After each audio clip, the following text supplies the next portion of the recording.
కోట్లాది మంది నిరాశ్రులైన దానికి కారణం దేవుడి యొక్క అనాలోచన విధానాలు.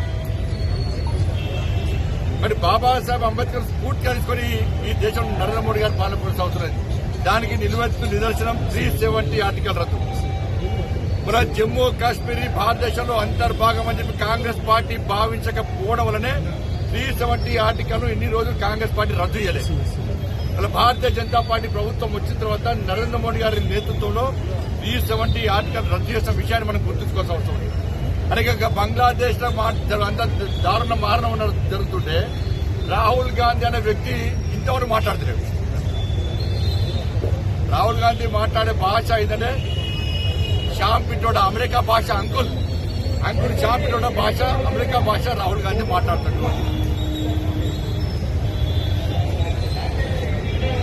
మన చైనా ఏది వద్దంటే రాహుల్ గాంధీ అది పాటిస్తాడు. వద్దన్నదాన్ని రాహుల్ గాంధీ చైనా ఏది చెప్తే రాహుల్ గాంధీ దాన్ని మాత్రమే పాటిస్తాడు. చైనా విధానాలను చైనా ఆదేశాలను పాటించే వ్యక్తి రాహుల్ గాంధీ. మరి ఇటువంటి పరిస్థితుల్లో జాతీయ పతాకాన్ని సగౌరవంగా ప్రతి ఇంటి మీద ఎగిరేయాలి. మన భారత జాతి యొక్క ఐక్యతను ప్రదర్శించాలి. భారతీయులు అందరము ఒకటైనటువంటి విధానాన్ని ఒక నినాదాన్ని ప్రపంచానికి చూపాలని చెప్పి ఒక ఆలోచనతో ఈరోజు ఈ కార్యక్రమాన్ని నిర్వహిస్తా ఉన్నాం. ఈ దేశంలోని తెలంగాణ రాష్ట్ర యువతకు అప్పీల్ చేస్తా ఉన్నాం. మీ డీపీలు వెంటనే మార్చండి. ప్రతి యువత మీ డీపీలో కూడా భానుల ఫోటోలు పెట్టండి. జాతీయ పతాకాన్ని మీ డీపీలుగా ఇవాళ వెంటనే పెట్టుకోండి.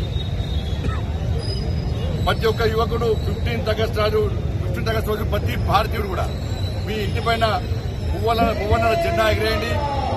సోషల్ మీడియా ద్వారా ఈ యొక్క దేశభక్తిని చాటండి.